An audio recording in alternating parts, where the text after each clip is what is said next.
Hey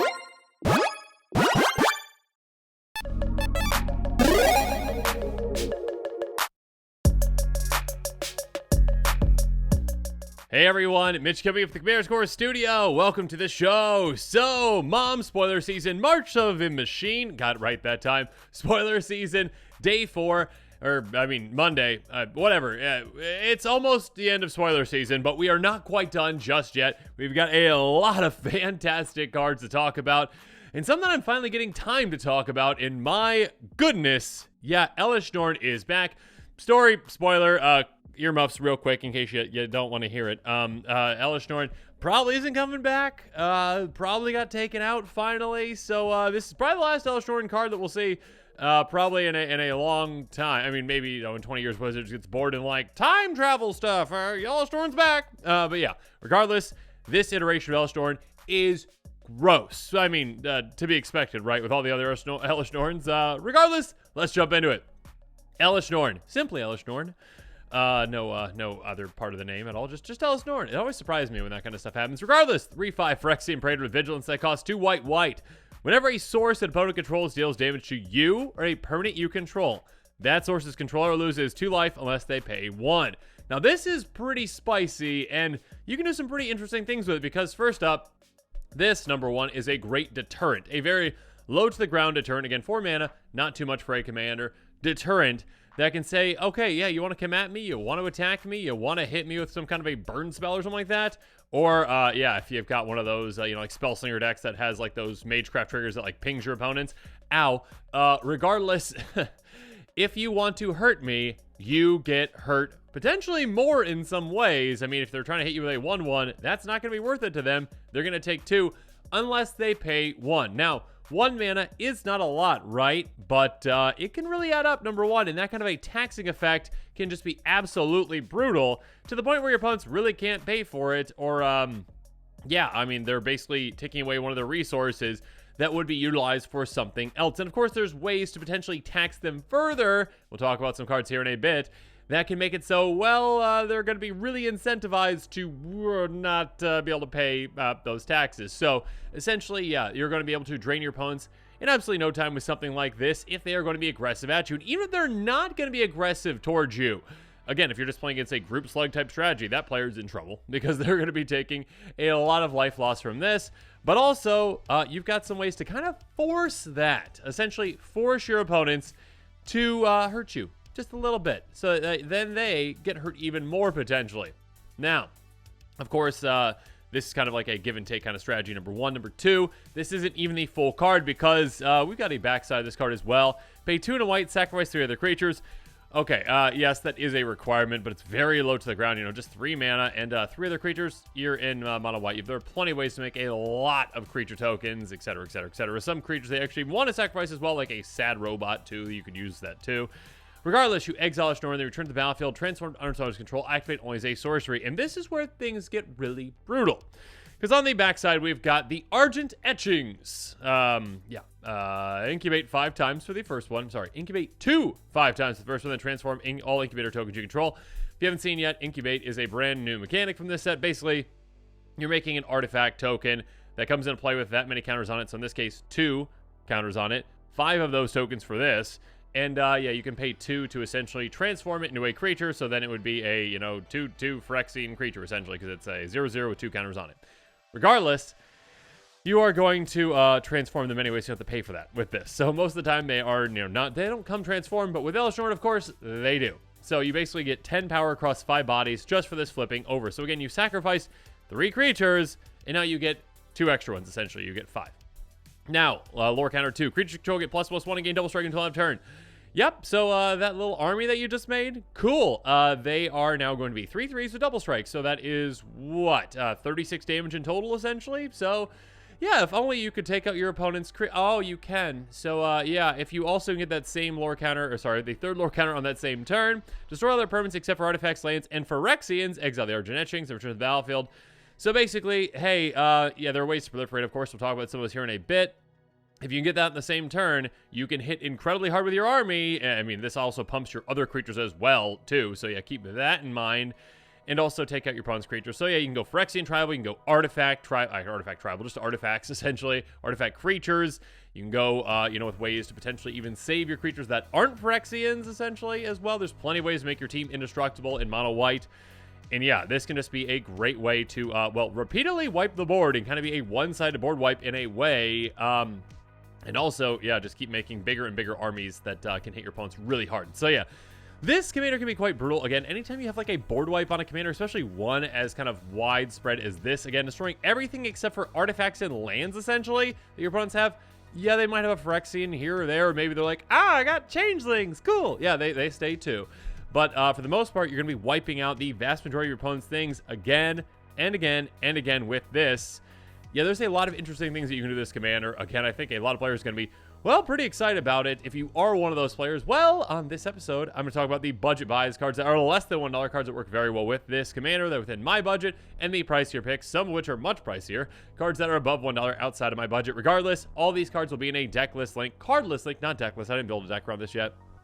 In the description below. If you are interested in this commander, I recommend picking some of those cards up sooner rather than later, because sometimes when a new exciting commander like this one is spoiled, sometimes cards that work well with it go up in price. Now, with all that said, let's talk about the budget buys. And again, there are some really interesting things that you can do with this commander. Let's start with the front side of this commander first. Again, if your opponents hurt you, if any of their sources hit you or hurt you, they are going to have to pay or pay. Pay 1 mana or pay 2 life, essentially. Gideon Jura is a very interesting card with this then. It's a Planeswalker, Gideon, clearly. +2, during target opponent's next turn, creatures that player controls attack Gideon Jura if able. So, hey, opponent. You know how you got all those creatures right there? You got this massive army. Yep, send him at Gideon. Why not? So your opponent's like, oh no, I don't have the mana to pay for all of that damage I'm going to be dealing to Gideon. All those different sources, I should say, of damage. And they're going to be drained quite a bit. Also, Gideon has a little more flexibility too. -2 to destroy target tap creature, so that's nice as well. And 0 until end of turn, Gideon Jura becomes a 6/6 human soldier that's still a Planeswalker, prevent all damage to be dealt to it this turn. So yeah, you can utilize that too. Now, you can kind of utilize that as well if you are like, I mean, I like Gideon being in play, and you're going through the lore counters on your commander.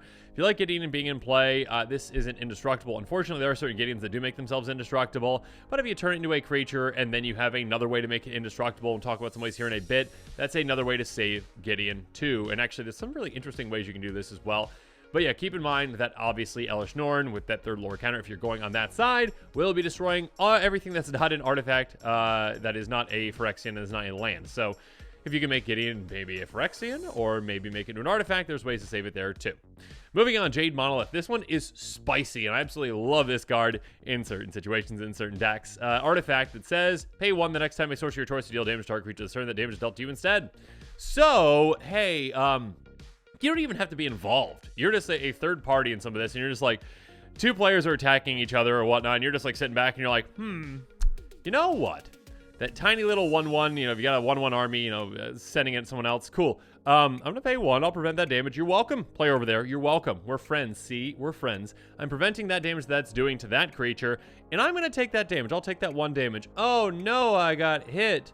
Well, it looks like that player's got to pay now 1 mana, or they have to pay 2 life. And again, you can really utilize this in the right situations where that player is already strapped for mana. Maybe they're completely tapped out, and you're like, that's 2 life, that's 2 life, that's 2 life, that's 2 life. You can make some really good politic plays with this, some really exciting plays with this as well. And actually, hey, if you need to save one of your own creatures, you can too as well with this, something like this. You know, there's different applications to this kind of a card. It just can be very interesting. And of course, there are other ways to take advantage of your opponents hitting you as well. And we'll talk about some of those here in a bit. But yeah, this can just be a very spicy card for this kind of a deck. Speaking of which, and again, this is one of those that you need to kind of be careful with the number of, you know, non-artifact, non-land, non-Phyrexian creatures that you're going to be including in this deck, because you don't want to just keep getting permanents out that get lost. But Vassals Duty is a great card to utilize with the front side of this commander. It's enchantment, pay 1 the next time 1 damage will be dealt to target legendary creature you control this turn is dealt to you instead. So again, if you got those ways to force your opponents to attack, and you can actually, you know, block with Elesh Norn essentially, or you can swing Elesh Norn at other players and maybe force a block, you can utilize this, or maybe with other legendary creatures might have as well. You can utilize this again, kind of like Jade Monolith, but on a 1 damage base, essentially, 1 at a time, so that you can actually really force that life loss for an opponent as well. So again, keep a card like this in mind, but again, be careful the number of, you know, blowy epi thingies. You know what I mean? Things that aren't going to be destroyed by your commander. There we go. Farsight Mask, another card that will not be destroyed by your commander, though, because it is an artifact that can work very well with this kind of a strategy. Whenever a source opponent controls deals damage to you, if Farsight Mask is untapped, you may draw a card. Again, if you've got these kind of Jade Monolith types cards that you can actually, make that damage kind of happen, essentially, or force attacks, or again, whatnot, you can utilize this to draw an absurd amount of cards by feeling, okay, that deals 1 damage to me. It deals another instance of 1 damage to me. That deals 1 damage to me. Just being able to basically pay 1 mana again with like Jade Monolith to like maybe take 1 damage from something small to then draw a card with this and also force that player to lose life. Again, there's ways to kind of stack that advantage that you can utilize with a commander like this. And again, that's just talking about the front side of this card, which again is probably, I'm not going to say it's the weaker side essentially, but it is one that you can definitely build around. But the backside can kind of be that huge finisher, keep making more and more pieces to your army, destroy your opponent's things again and again and again. Again, a commander that has a repeatable board wipe is pretty gross. And again, things that you can, put in your deck that survive that board wipe can be huge. Next up, another thing that survives that board wipe, Pharaoh Statue. Gross. Spells your opponent's cast cost 2 more to cast. Beginning of your end step, each opponent loses 1 life. So just a nice additional drain effect. That's not really why this would be in your deck. The reason is it's a massive tax effect on your opponents. Every single spell they cast costs 2 more. That is huge. Again, draining your opponents of resources is the name of the game with a commander like this, where you're like, hey, I want to make sure that you don't have ways to really pay that 1 mana. Or if it does, or if you do, it's even more painful for you, essentially. So, hey, drain your opponents of their resources in a variety of ways. And yeah, taxing them even more with something like this can be massive. Make it so they can cast like very few spells in a turn. And when they do, they've really got to commit, and they can't commit to doing other things like maybe even attacking you. But you might force that. So then they have to, try to pay when they can't. Next up, Court of Grace. Again, be careful with the number of enchantments. Again, I'm going to keep mentioning that. There are ways to protect it, though. But yes, a great card because, hey, when it enters battlefield, you become the Monarch. Introducing the Monarch with a commander like this that's like, hey, I kind of like it when you attack me. It can be a great way to essentially incentivize your opponents to attack you. But there's that kind of push and pull where, hey, if you attack me, I'm going to get these benefits. You're probably going to lose some life as well thanks to my commander. But also, if you don't attack me, I get extra value from being the Monarch, just drawing an extra card and every end step or whatever, essentially. That's fantastic. On top of that, at the beginning of your upkeep, create a 1/1 white spirit creature with flying. If you're the Monarch, you get a 4/4 angel instead. So again, being able to make more and more creature tokens to, utilize to sacrifice for your commander, that can be great.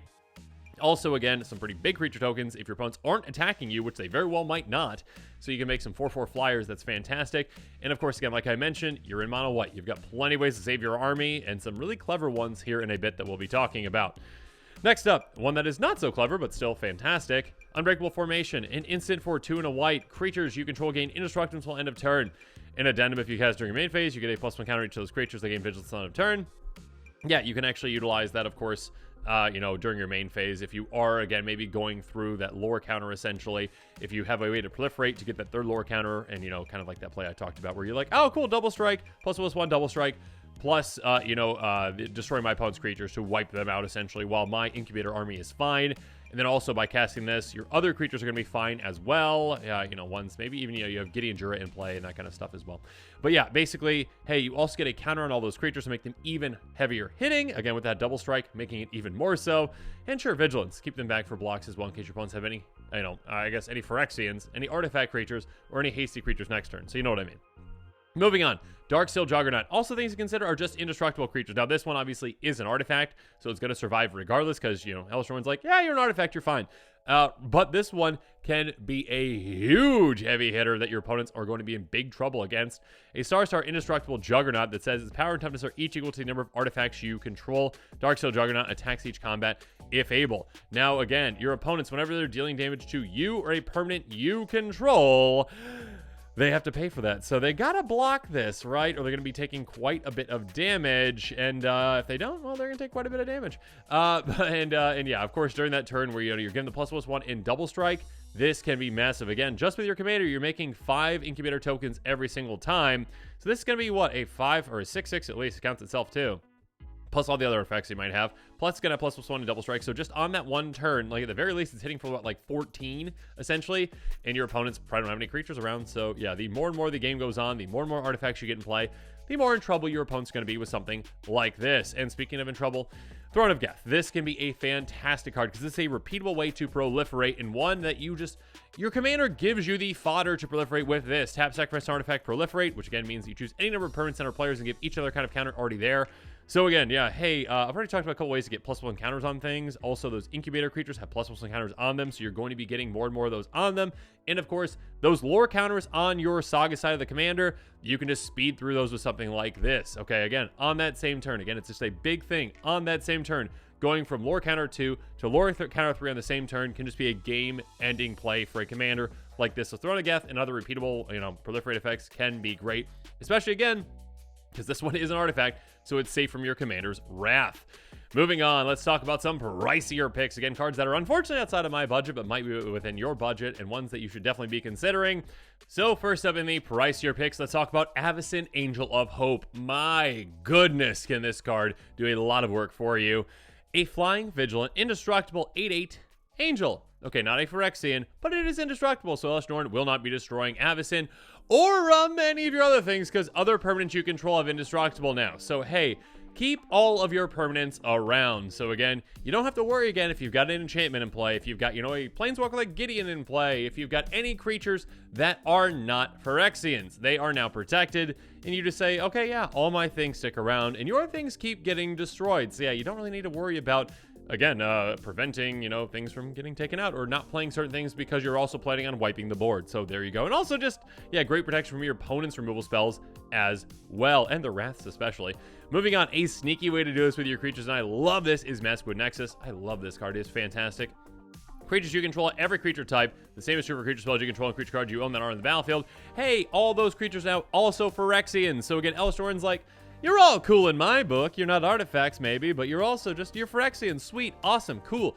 Not destroying you, destroying all your opponent's creatures, because those aren't Phyrexians, right? But you are a Phyrexian. You're on the team. Good job. Anyways, pay 3, tap, create a 2/2 blue shapeshifter creature token with changeling. So again, this also can create Phyrexians for you. It can create creature fodder for you in case you need to sacrifice those for your commander as well. So yeah, definitely a cool, interesting card to keep in mind for this kind of a commander. Next up, Mondrak Glory Dominus. This card was kind of just made for this commander. My goodness. 4/4. If one or more tokens be created on your control, twice the many tokens are created instead. Also, Phyrexian. Oh, yeah, so, this one does not get destroyed by your commander. And also, well, it could just be indestructible anyways. Pay 1 Phyrexian white, sacrifice 2 other artifacts and our creatures with an indestructible counter on it. Very easy to get to that requirement, obviously. And yeah, it can be hard for opponents to deal with. And also, it survives your commander's board wipe anyways. And doubling up your tokens, of course, is an incredibly powerful thing. Note that it does not specify creature tokens, so it also counts, treasures, etc., in case you're utilizing those things as well. But yeah, doubling up those tokens you're going to be making, double up those incubator tokens. This can be a very spicy card for a deck like this. Next up, Annoy Procession. Again, be careful with these kinds of cards, because obviously if you don't want this to get destroyed, you need to make sure that you've got a good amount of ways to protect permanents, like Avacyn or other ways as well. Still, of course, this card can make a big impact. Basically, the exact same thing, but on enchantment. If an effect creates one more tokens under your control, it creates twice that many of those. At the very least, if you get this down before you flip your commander, which you've got the choice of when you flip your commander, obviously, you can just make twice as many tokens. It's a good amount of value. You obviously can double up, treasure tokens as well. Other ways to make creature tokens as well. But yeah, do not go super heavy into, enchantments, into non-Phyrexian creatures, unless you've got ways to protect those things as well. So yeah, make sure that you're keeping all that in mind. A card that if you're really focusing incredibly heavily on the front, though, Michiko Kanda. Oh my goodness, this card is so brutal and so deadly in the right deck.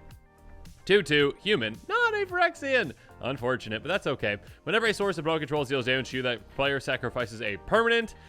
Oh my goodness. Again, in combinations with things like Jade Monolith or whatnot, you're just like, that hurt me. Ow. You sacrifice something. So yeah, you can really do some disgusting plays with something like this. And again, like I said, you've got other ways to protect it in case you really, need to flip over to the back and just destroy the board. You've got ways to protect it. You've got ways to, maybe turn it into Phyrexian again, like Mask with Nexus. Some funny things like that.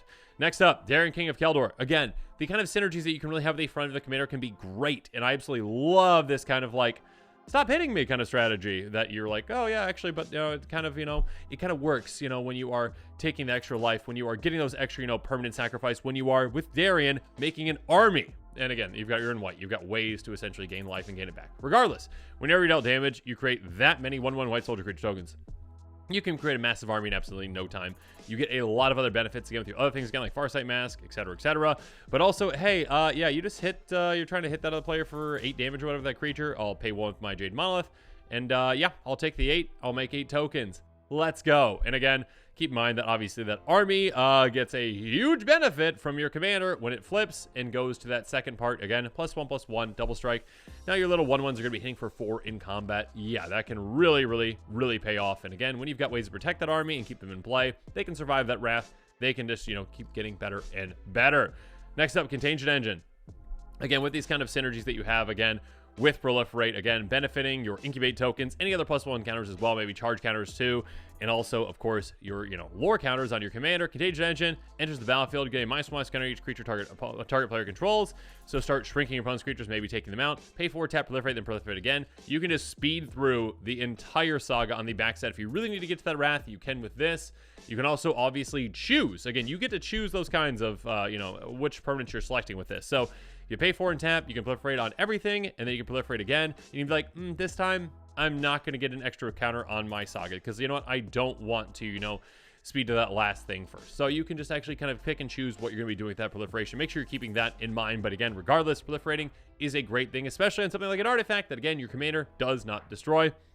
Speaking of which, commander also doesn't destroy land, so Cardins Bastion is a great card. Again, not taking up basically any slot in the deck at all. It's just a land in your deck. Again, you're in a monocolored deck. Having a land taps for colorless is fine. Again, you can have a decent amount of them and still be able to fix your mana properly. Pay 4, tap, proliferate. Yeah, just a nice way to essentially just have this effect on a land that, again, can have a massive impact. Again, for 5 mana, even just with what your commander is providing you on the backside, essentially, right? You are going to be able to get 5 counters, right? 5+1 counters, you know, 1 on each of those creatures that you just made. And then also, you know, increase the, you know, lore count, essentially, right? You get to go up 1 more. So again, it can be a way to essentially get to that board wipe you need to, and also a way to increase your power. So this can really make a massive impact. And again, not really taking up a spot in your deck. Speaking of which, throw the High City, another one. Tap for a colorless, again, not really taking a spot in your deck. 4 tap, sacrifice it, you become the Monarch. Again, introducing the Monarch mechanic to this kind of a deck can be fantastic, because your opponent's kind of that push-pull, like, oh, they've got so many ways to benefit from me hitting them and ways to punish me for me hitting them too. And now, if I don't hit them though, then they get this extra benefit of being the Monarch, and I don't get that, and I want that. So there's this kind of interesting push and pull. And again, at the very least, if your opponents don't swing at you, you're still getting a benefit of drawing an extra card. So yeah, this is a great card for a deck like this. Again, not really taking up a spot at all. But now that we've talked about every single one of the cards, yeah, Elesh Norn, hey, gross. I didn't expect anything less, obviously, because all the Elesh Norns have been gross. Again, spoiler alert, earmuffs. Yeah, we might not see Elesh Norn for a long time, if ever, again. So, it's a good send-off, I think, you know. Hey, punishing opponents for actually hitting you or your things, and also being like, whatever, I'll just make my own army, make them massive, and then wipe the board again and again and again. Again, whenever you have a board wipe on a commander, one that can just wipe out so many things, it can be such a gross thing. And again, there's just fun ways that you can kind of really take advantage of that, like Maskwood Nexus, I think, is hilarious with this. Being like, oh no, I've got all these non-Phyrexian creatures. Now they're Phyrexians, they're fine, awesome. So yeah, I think there's some really cool things that you can do with it. Again, if you are interested in this commander, check out that card list link in the description below. Consider picking up some of those cards sooner rather than later. Also, if you haven't seen my episode from earlier today on Simone and Dina, make sure you check that one out. My goodness, the Sultai commander is so powerful and so cool. So yeah, make sure you check that one out. But yeah, let me know in the comments below what your thoughts are on Elesh Norn. Make sure that you're staying tuned to this channel for even more exciting quick takes and spoilers coming out. And of course, as always, thanks again and have a good one. This show and episodes like this one are possible thanks to viewers like you. If you're looking for an easy way to help support this show, make sure that you like, share, and subscribe. Also, hit that bell notification icon so you don't miss any new episodes. You can also go check out our playmats and other merchandise at thecommandersquarters.com. We also have a ton of brand new t-shirt designs in stock, so make sure you check out those as well. Another easy way to support this show is with our TCG player affiliate links. So whether you're buying a deck or individual cards, you can use this general link right here or one in the description. And the final way that you can support this show is by supporting us directly by becoming a patron. There are many benefits to being a patron, and I truly couldn't do this without all of their support.